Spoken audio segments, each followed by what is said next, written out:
ఈరోజు ఇక్కడ కూర్చున్నటువంటి మీరు, ఇక్కడ కూర్చున్నటువంటి మనం, దేవుడు నీకు నాకు పరిచయం చేయాలనుకుంటుంది ఏంటో తెలుసా? షరతులు లేనటువంటి ప్రేమను పరిచయం చేయాలనుకుంటున్నాడు. పరిధులు లేనటువంటి ప్రేమను నీకు నాకు పరిచయం చేయాలని దేవుడు ఇష్టపడుతున్నాడు. అందుకనే ఒక వ్యక్తిని ఆయన ఎన్నుకున్నాడు. ఆ వ్యక్తిని ఎన్నుకుని ఆయన నీ కొరకు నా కొరకు ఆయన ఈ లోకానికి పంపించాడు. ఎందుకు అనంటే ఆ ప్రేమ ఎలా ఉంటుందో నీకు నాకు రుచి చూపించడానికి, ఆ ప్రేమ ఎలా ఉంటుందో నీకు నాకు చవి చూపించడానికి ఆయన ఒకరిని ఎన్నుకున్నాడు. ఆ వ్యక్తిని నీకు నాకు పరిచయం చేయడానికి, నిజమైనటువంటి ప్రేమను నీకు నాకు పరిచయం చేయడానికి, వాస్తవమైనటువంటి ప్రేమను నీకు నాకు పరిచయం చేయడానికి, షరతులు లేనటువంటి ప్రేమను నీకు నాకు పరిచయం చేయడానికి, అవధులు లేనటువంటి ప్రేమను నీకు నాకు పరిచయం చేయడానికి, శాశ్వత ప్రేమను నీకు నాకు పరిచయం చేయడానికి దేవుడు ఇష్టపడుతూ ఉన్నాడు. ఈరోజు ఆయన్ని నీకు నాకు పరిచయం చేయడానికి దేవుడు 400 సంవత్సరాలు ఆయన ఆ యొక్క ప్రణాళికను ఆయన చేసుకున్నాడు. ఆయన నీకు నాకు పరిచయం చేయడానికి, నిన్ను నన్ను ప్రేమించేటువంటి వ్యక్తికి పరిచయం చేయడానికి 400 సంవత్సరాలు ఆయన ప్రత్యేకమైనటువంటి ప్రణాళికను ఆయన ఏర్పాటు చేసుకుని ఆయన ఆ వ్యక్తిని ఈ లోకంలోనికి పంపించడానికి ఆయన ప్రయత్నం చేశాడు. ఈ లోకంలో ఆ వ్యక్తిని పరిచయం చేయడానికి దేవుని మాట చాలు. దేవుడు మాట్లాడితే ఏదైనా కూడా సాధ్యమే కదా. ఈ సృష్టి ఏ విధంగా నోటి వాక్కు చేత ఈ సృష్టి అంతా నిర్మించబడిందో, ఆయన కుమారుడు ఈ లోకానికి రావడానికి ఆయన నోటి వాక్కు సరిపోతుంది. కానీ ఆయన అట్టి రీతిగా నోటి వాక్కు చేత తన కుమారుడిని ఈ లోకానికి ప్రవేశపెట్టలేదు. ఈ లోకానికి ఆయన ఇంట్రడ్యూస్ చేయలేదు. ఆయన ఇంట్రడ్యూస్ చేసినటువంటి విధానం, ఆయన పరిచయం చేసినటువంటి విధానం చాలా అద్భుతమైనటువంటిదిగా ఉంటుంది. ఆయన ఒక కన్యకను ఆయన ఏర్పరచుకున్నాడు. ఆమె ప్రదానము చేయబడినటువంటి దాన్ని ఏర్పరచుకుని ఆమెతో దేవుడు మాట్లాడడానికి ఒక దేవదూతను పంపించి ఆమెతో దేవుడు మాట్లాడుతూ ఉన్నాడు. దయాప్రాప్తురాలా నీకు శుభం అని, నీవు దేవుని వల్ల దయ పొందిన దాన్ని, నీవు గర్భాన్ని ధరిస్తావు, పరిశుద్ధాత్మ వల్ల ఈ గర్భం నీకు వచ్చింది, నీవు ఒక కుమారుని కంటావు, ఆ కుమారునికి యేసు అని పేరు పెడతావు. యేసు అనే పేరునకు అర్థము, భాషాంతరమున అర్థము అభిషక్తుడని. ఈరోజు ఇక్కడ దాని అర్థము ప్రేమామయుడని. ఆయన నీకు నాకు మనకి పరిచయం చేసినటువంటి వ్యక్తి ఎవరో తెలుసా? ప్రేమ కలిగినటువంటి వాడిని పరిచయం చేశాడు. ప్రదానము చేయబడినటువంటి ఆ యొక్క కన్యకును దేవుడు ఏర్పాటు చేసుకున్నాడు. ప్రదానము చేసినటువంటి వ్యక్తిని కూడా దేవుడు ఏర్పాటు చేసుకున్నాడు. ఆ వ్యక్తి ఈ అమ్మాయిని విడిచిపెట్టేయాలి అని అనుకుంటే దేవుడు ఆ వ్యక్తితో కూడా మాట్లాడుతూ ఉన్నాడు, విడిచిపెట్టద్దు అని. ఈ లోకంలోకి ఆ విధంగా ఆ వ్యక్తిని, యేసుక్రీస్తు ప్రభువారిని, ఆయన కుమారుడైనటువంటి యేసుక్రీస్తు ప్రభువారిని ఈ లోకంలో పరిచయం చేశాడు. ఎలా పరిచయం చేశాడో తెలుసా? ఆయన్ని ఈ లోకంలోకి ఒక కన్య మరియ గర్భాన ఒక మనుష్య కుమారునిగా ఈ లోకంలోకి ఆయన ప్రవేశపెట్టి ఉన్నాడు. ఆయన ఏ విధంగా పరిచయం చేశాడో తెలుసా? ఆయన మనుష్య కుమారుడండి, ఆయన మానవుడండి అని పరిచయం చేశాడు. ఎందుకు మానవుడిగా దేవుడు యేసుక్రీస్తు ప్రభువారిని పరిచయం చేయవలసి వచ్చిందో తెలుసా? అద్భుతమైనటువంటి విషయం ఇక్కడ. ఎందుకు పరిచయం చేశాడో తెలుసా? మనుష్యుడు రూపుడిగా దేవుడు ఎందుకు వచ్చాడో తెలుసా? ఎందుకు వచ్చాడు అని అంటే, ఇప్పుడు నేను బాధపడుతున్నానండి, నా బాధ ఎవరు పంచుకుంటారు?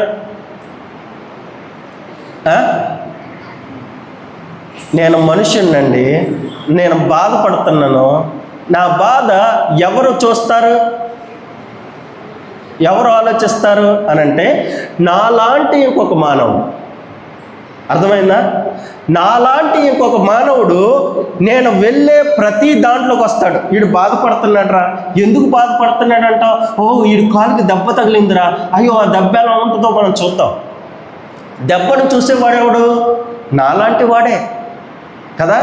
నాలాంటి మనుష్య రూపాన్ని ధరించినటువంటి వాడే చూస్తాడు. కాబట్టి ఆయన ఎందుకు వచ్చాడో తెలుసా? నీవు ఎలాంటి స్థితిలో పడిపోయావో, ఎలాంటి స్థితిలో ఉన్నావో, ఎక్కడున్నావో, ఎక్కడ పడిపోయావో ఆయన నిన్ను తేరి చూడడానికి మనుష్య కుమారుడిగా వచ్చాడు. అర్థమైందా? మనుష్య కుమారుడిగా ఎందుకు వచ్చాడు అని అంటే నిన్నులాగా చూడడానికి వచ్చాడు ఆయన. నువ్వు ఎలాంటి పరిస్థితుల్లో ఉన్నావో, ఎలాంటి పరిస్థితుల్లో దిగజారిపోయావో, ఎలాంటి పాపంలో ఉన్నావో ఆ పాపంలో చూడగలిగేటువంటి కన్నులు ఎలా ఉండాలి అని అంటే మానవుడి కన్నులానే ఉండాలి. మానవుడు ఏ విధంగా ఆలోచించగలుగుతాడో, మానవుడు ఏ విధంగా స్పర్శించగలుగుతాడో, మానవుడు ఎలాగా ప్రతి విషయంలో స్పందిస్తాడో ఇవన్నీ కూడా ఒక మానవుడిగా చూడడానికి యేసయ్య ఈ లోకంలోనికి వచ్చాడు.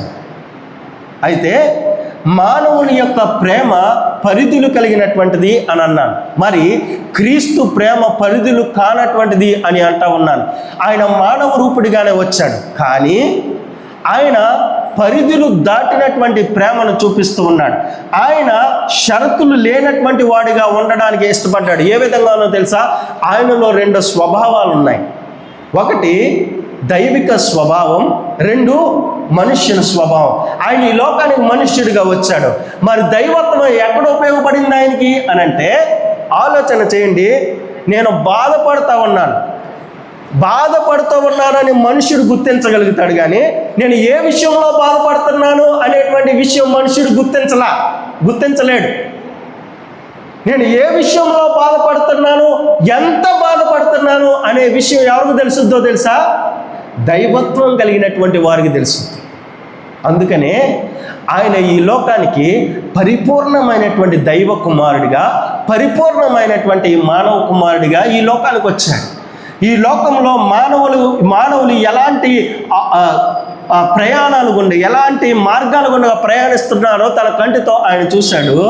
ఆయన వెళ్ళింది ఎక్కడికో తెలుసా? ఆయన తన యొక్క దైవత్వాన్ని ఎక్కడ ఉపయోగించాడో తెలుసా? ఒక వ్యక్తి ఎలాంటి పరిస్థితుల్లో ఉన్నాడో, ఎంత పరిస్థితుల్లో ఉన్నాడో, ఆ పరిస్థితుల్లో ఎలాగా ఆ వ్యక్తి బాధపడుతున్నాడో దాన్ని తెలుసుకోవడానికి దైవత్వం అవసరమై వచ్చింది.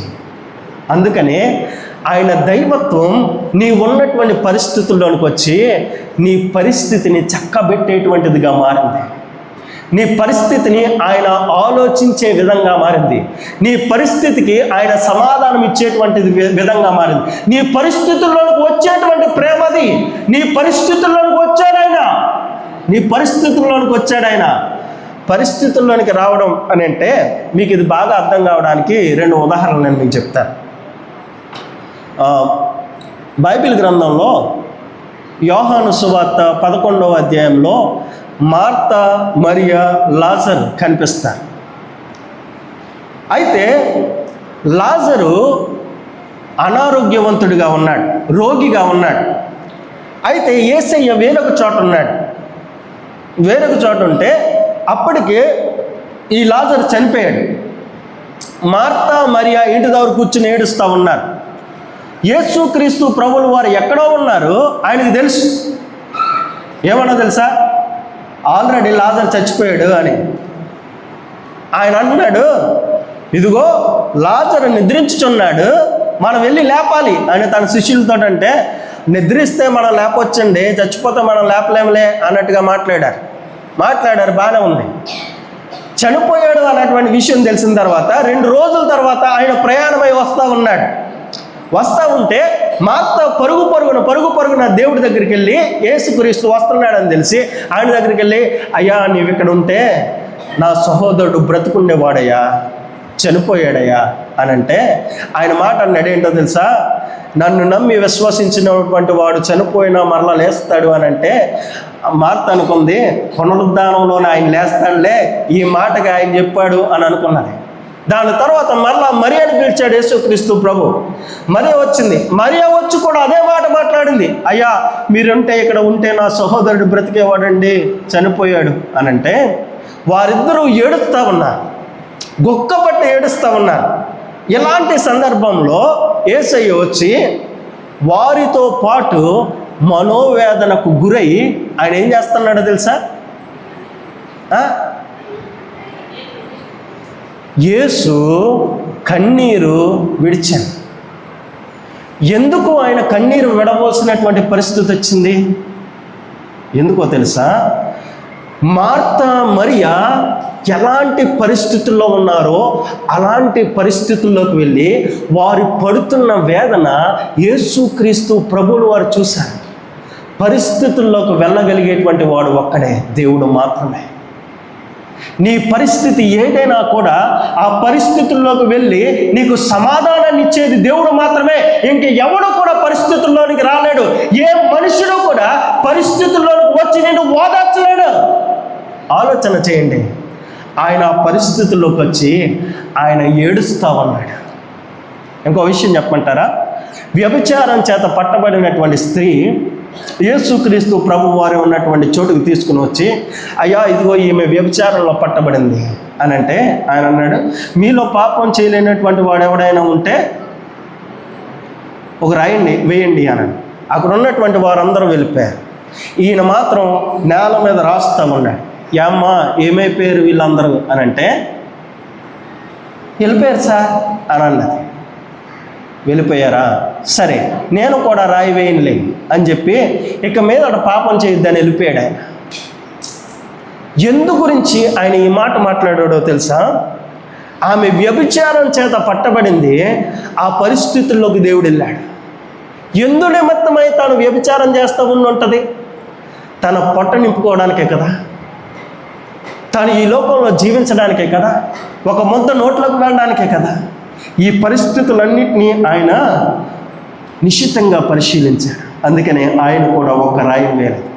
నాలో పాపం ఉందని ఎవడైనా రుజువు చేయగలరా అని అనినటువంటి ఆయన, మీలో పాపం ఉంటే రాయి విసరండి, పాపం లేకపోతే రాయి విసరండి అన్నటువంటి ఆయన, ఈయన రాయి విసరొచ్చు కదా, ఈయన పాపం లేనటువంటి వాడే కదా. అది కూడా ఆయన చేయలేదు. ఎందుకో తెలుసా?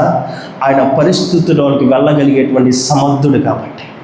ఎవరు కూర్చున్నటువంటి మీలో ఈ లోకంలో మీకు ఎవ్వరూ సహాయం చేయలేనప్పుడు, ఈ లోకంలో మిమ్మల్ని ఎవరు ఆదరించలేనప్పుడు, మీరు కష్టాల్లో ఉన్నప్పుడు, ఇబ్బందుల్లో ఉన్నప్పుడు, ఇరుకుల్లో ఉన్నప్పుడు, నాకు ఎవరో సహాయం చేయరు అన్నటువంటి పరిస్థితుల్లో నీవు ఆ యొక్క ఒంటరిగా ఉన్నటువంటి సమయంలో నీకు సహాయం చేసింది ఎవడో తెలుసా? దేవుడే. ఎందుకో తెలుసా? దేవుడు నీ స్థితిగతుల్లోకి వచ్చేవాడు, నీ పరిస్థితుల్లోకి వచ్చేవాడు, నీ శోధన ఎరిగినటువంటి వాడు, నీ బాధను ఎరిగినటువంటి వాడు. ప్రభువా నాకు ఈ లోకంలో ఎవరు సహాయం చేయట్లేదు అన్న సమయంలో మరణ శయ్య మీద ఉన్నటువంటి వారిని లేపినటువంటి దేవుడు కాదా? ఏ విధంగా లేపాడు? ఈ లోకంలో ఎవరు సహాయం చేయలేదు, మరి ఏ విధంగా బ్రతికారు అని అంటే దేవుడు వచ్చి బతికించాడండి. కష్టాలు కలమిలో ఉన్నప్పుడు, నీ కష్టాలు నీ ఎవడు తీర్చలేనప్పుడు ఏ విధంగా పోయాయి అని అంటే దేవుడు నీ కష్టాల్లోకి వచ్చాడు, అందుకనే పోయాయి. నీవు ఇబ్బందిని ఎదుర్కొంటూ ఉన్నప్పుడు ఇబ్బందిని తీసివేసినటువంటి వాడెవడు? దేవుడు తప్ప మరి ఎవడూ లేడు. ఎలాంటి సందర్భాలు మీ జీవితంలో లేవా? అనేకమైనటువంటి ఉండుంటాయి. నాకు ఎవరు సహాయం చేయలేనప్పుడు దేవుడు మాత్రమే సహాయకర్తగా ఉన్నాడు. ఎందుకు ఆయన సహాయం చేశాడు అని అంటే ఆయన నిన్ను నన్ను ప్రేమిస్తున్నాడు. ఆయన ఇంకా నిన్ను నన్ను ఎంతగా ప్రేమిస్తున్నాడో తెలుసా? ఆయన నీ పట్ల నా పట్ల ఎంత ప్రేమను కలిగి ఉన్నాడు అని అంటే ఫిలిప్పీలకు రాసినటువంటి పత్రిక 2వ అధ్యాయం 6వ వచనంలో ఉంటుంది. ఫిలిప్పీలకు రాసినటువంటి పత్రిక 2వ అధ్యాయం 6వ వచనంలో ఉంటుంది. ఆయన ఏ విధంగా మనల్ని ప్రేమిస్తున్నాడు అని అంటే ఆయన నీ పరిస్థితుల్లోకి వచ్చి నీ పరిస్థితిని మార్చివేసి ఆయన నిన్ను ప్రేమిస్తూ ఉంటే ఆయన తన సింహాసనమును వదిలిపెట్టకూడని భాగ్యమని ఎంచుకోలేదు. ఆయన తన యొక్క సింహాసనమును వదిలిపెట్టాడు, తన యొక్క స్థాయిని వదిలిపెట్టాడు, తన స్థితిని వదిలిపెట్టి కేవలం నీ కొరకే ఆయన ఈ భూలోకానికి వచ్చాడు. ఏ విధంగా వచ్చాడు అని అంటే రిక్తునిగా ఈ లోకానికి వచ్చాడు. అదే ఫిలిప్పీలకు రాసినటువంటి పత్రిక 2వ అధ్యాయం 6వ వచనంలో ఉంటుంది. ఎవరైనా చదవగలుగుతారా? గట్టిగా చదవండి.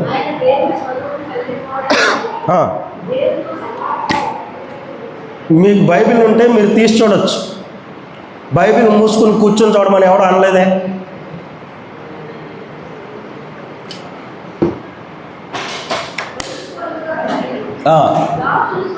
దాసుని స్వరూపమును ధరించి తన్ను తానే రిక్తునిగా చేసుకొని ఈ లోకంలోనికి ఎందుకు వచ్చాడయ్యా అని అంటే తన భాగ్యాన్ని, తనకున్నటువంటి స్థానాన్ని, తనకున్నటువంటి స్థితిని వదిలేసి ఎందుకు వచ్చాడయ్యా అని అంటే ఆయన నిన్ను నన్ను అంత అత్యధికంగా ప్రేమించడం కారణం బట్టి, ఆయన నిన్ను నన్ను ప్రేమిస్తున్న కారణం బట్టి ఆయన ఈ లోకంలోకి ఆయన తన యొక్క సింహాసనాన్ని, తన స్థానాన్ని వదిలిపెట్టుకొని వచ్చాడు.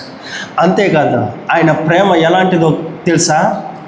నీ గురించి నా గురించి చనిపోయేంత ప్రేమ కలిగినటువంటి వాడు ఆయన. ఆకాశమునకు భూమికి మధ్యన ఆయన వేలాడవలసినటువంటి పరిస్థితి ఆయనకు ఎందుకు వచ్చిందో తెలుసా? నిన్ను ప్రేమించాడు కాబట్టి, మనల్ని ప్రేమించాడు కాబట్టి. ఎంత ప్రేమించాడు అని అంటే నా ప్రాణం పోయేంతగా మిమ్మల్ని ప్రేమించాను నేను. మీ కొరకు ఏదైనా చేయడానికి ఇష్టపడినటువంటి వాడిని నేను. మీ కొరకు శ్రమ నేను అనుభవిస్తాను, మీ కొరకు బాధ నేను అనుభవిస్తాను, మీ కొరకు కష్టమా నేను అనుభవిస్తాను, మీ కొరకు నష్టమా నేను అనుభవిస్తాను. మీరు రక్తం కార్చాలా? అవసరం లేదు, నేను రక్తం కార్చుతాను. మీ ప్రాణం పోవాలా? మీకు ప్రాణం అవసరం లేదు.